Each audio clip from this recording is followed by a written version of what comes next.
Hello everyone and welcome back to the channel, and yes, I've recovered from last night. I hope you've recovered from last night as well. We got a lot of information. There was an absolutely massive amount. Whether or not it was all good or bad, that comes to personal preference, but we did get a massive amount of information. So, as promised, I did say in the previous video that I was going to go over each of these individual announcements themselves, and to be honest, I've got to jump into the one that I'm possibly the most excited about, but I'm also potentially the most concerned about as well, and that's going to be Final Fantasy VII Ever Crisis. Don't forget to drop a like on the video and subscribe for future content, and also give the video a share as well, help us get to more people so that more people, see the content. But let's get straight to it. Going over it again really briefly, Ever Crisis is a game that is going to take the entire compilation of Final Fantasy VII, bring it all together under one roof and put it into one game, one story, one continuous chapter-based narrative. It's going to be released on mobile, which, it kind of has a few implications for the game, the fact that it's being released on mobile, but we'll come to them later. I would prefer it to, at the very least, be on handheld systems, like the Switch or the Vita or something like that, just some sort of handheld system, but mobile's what it is, so mobile's what we're going to have to deal with. And yeah, like I say, it covers everything in the compilation, so it covers Final Fantasy VII, Final Fantasy VII Before Crisis, Final Fantasy VII Advent Children, Final Fantasy VII Crisis Core, and Final Fantasy VII Dirge of Cerberus as well. There's also a few comments from Nomura that indicate that we are going to get some story from the first soldier in there, which is interesting. We'll come to that a little bit later, because I wouldn't expect there to be that much story involved in a Battle Royale game, but apparently there is. So we'll go over the comments later regarding what Nomura has said there. But first things first, what we're going to do is we're going to jump into the video. So from what we can see from this trailer initially, it looks like they've got 2 chapters done from what we can see, or 2 chapters that they've revealed any footage for, so it's probably them 2 that they're the furthest along with. The first one seems to be the bombing mission, so the opening of Final Fantasy VII. And it seems to go up to the aftermath of that first bombing mission, because you do see Cloud and Tifa in 7th Heaven, that scene from there, the promise scene's in there as well. So it does seem like it goes quite far into Final Fantasy VII and reaches, a moderately decent point. And then the other thing that we saw was towards the end of the trailer, we saw the opening from Crisis Core, with Zack running along the top of the train and fending off soldiers. So it seems like they're the 2 episodes that are, the first 2 that we're going to get. Could be wrong on that, but, especially the initial opening of Final Fantasy VII, it seems like they've got a lot of that done. It's possible for the Crisis Core opening they've only got that first scene or something, they're not that far along in it, because they did only showcase a few seconds from what would be the Crisis Core opening chapter. So yeah, it's going to be interesting to see how much of that they've actually got done. Now, the combat seems to be pretty basic command-based combat, so similar to the turn-based combat systems of the earlier games.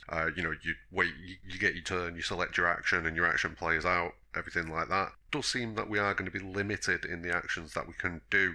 Obviously, there's only so much that they can fit in there, but I mean, they could just use the old turn-based kind of system. It kind of tells me that there are certain mechanics that are going to be involved.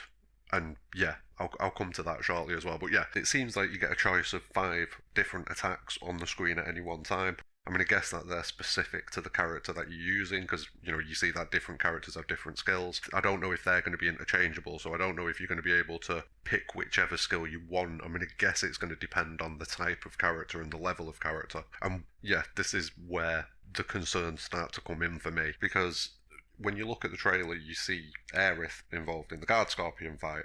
Now, that obviously isn't the case in the Final Fantasy VII narrative, it's only Barret and Cloud that are there. So, a lot of the things that I've seen so far kind of indicate to me that we are almost certainly going to have some sort of gacha mechanic to this game, with characters being unlocked, probably via loot boxes or some sort of random chance system, as is always the case.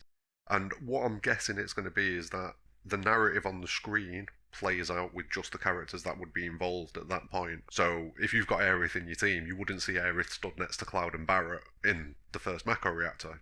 That's not how it's going to be. The story will play out exactly as it is. And looking at what we have seen of the story so far, it does look like it's really accurate as far as the narrative and the script goes. You know, it looks like it is going to stay true to the original versions of these games.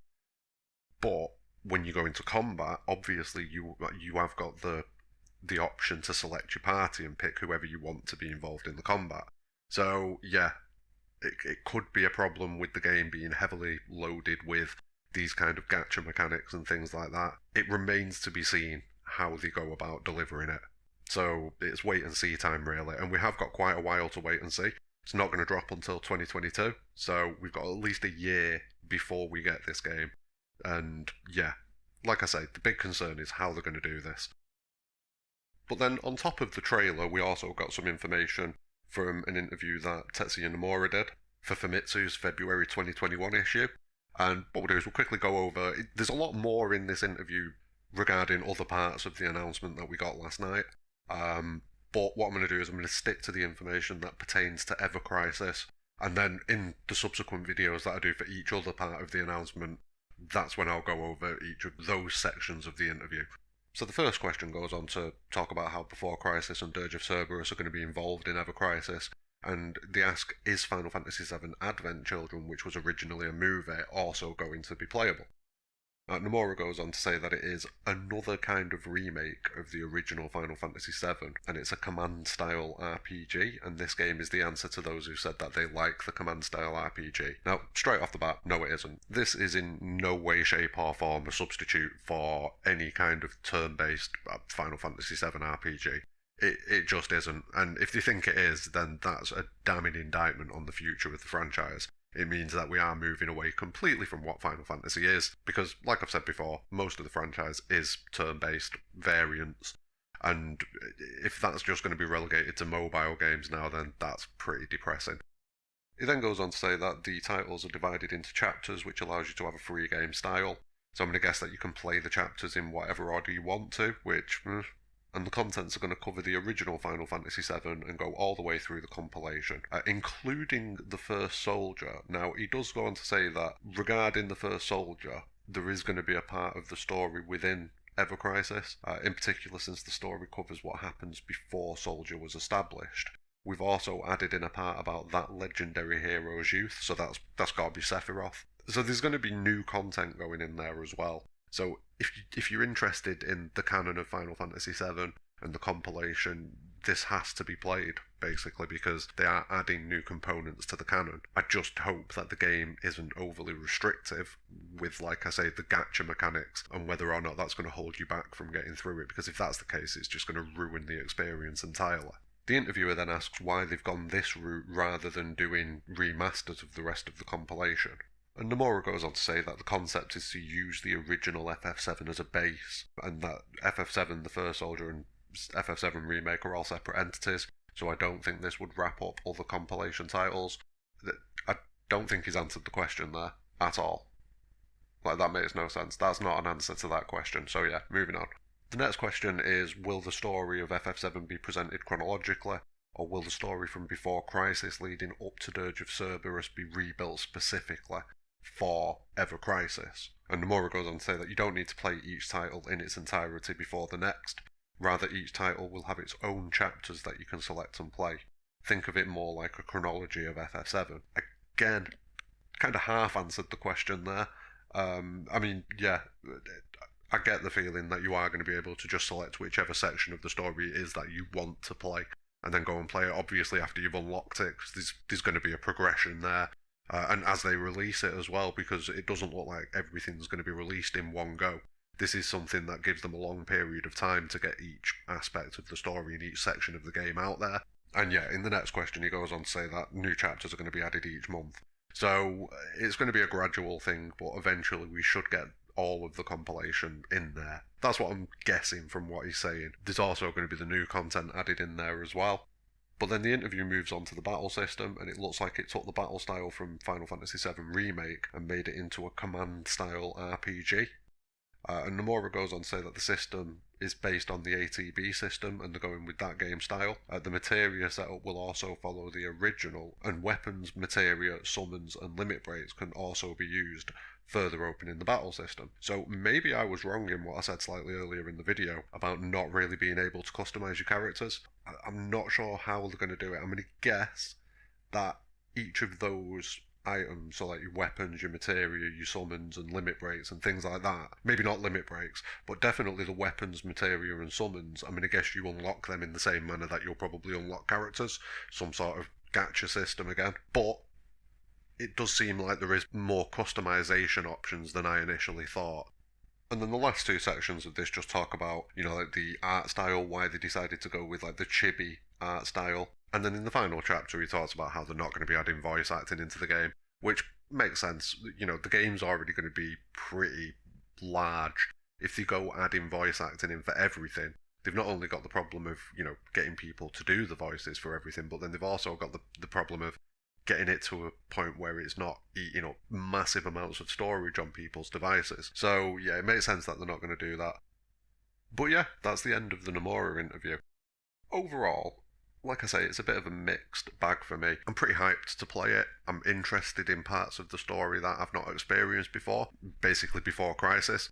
It'll be nice to get this new story regarding Sephiroth, which it seems like he's hinting to. I can't think of any other legendary soldier in the company, so it has to be Sephiroth. And also getting some story content from the first soldier in there, which I didn't think there'd be much story content from the first soldier. I'm going to do a separate video going into that, and I'll discuss, once I've looked at it a bit closer, what the possibilities could be. But as it stands, yeah, that's a nice little surprise. But there are massive concerns around implementation and how restrictive the loot box mechanics are going to be, because it's a guarantee that there's going to be gacha mechanics in there, 100%. If there isn't, I will be amazed, and it won't make sense how they're going to be making money from that game.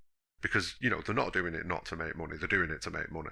100%, you wouldn't do anything. It's going to cost them quite a bit to put this in place. So even if they're not doing it to make money and just break even, there's got to be something in there that's going to generate income for them.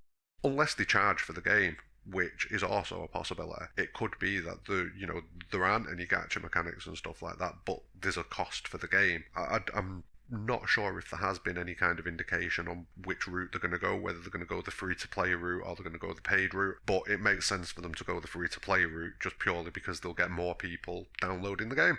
So I would expect that that's the route that they're going to go. But yeah, that's everything that I can glean about Ever Crisis at the moment. There'll be more information come out over time. Like I say, it is about a year away, so we've got plenty of time for information to come out and details to be finalised and clarified and everything like that. But what about you? What do you think? Are you quite happy? Are you excited by the prospect of Ever Crisis and what it could bring to gamers in general, giving us access to the entire compilation story? Not the gameplay, at least, because I do obviously think that the gameplay is going to pale in comparison to the actual games, but it's going to give us all the story, it's going to give us all the narrative. Are you excited for that? Or are you concerned about what the mechanics are going to be behind that? I mean, I'm kind of 50-50 on it at the minute. I'm chilling in the middle. I'm excited for it, but I'm also pretty worried about it as well. Like I say, it all depends on delivery for me. Don't forget to leave your thoughts in the comments below. Drop a like on the video and subscribe for future content, and give the video a share. Get it to as many people as possible, get as many eyes on the channel as we can. But more importantly than anything, have a great day.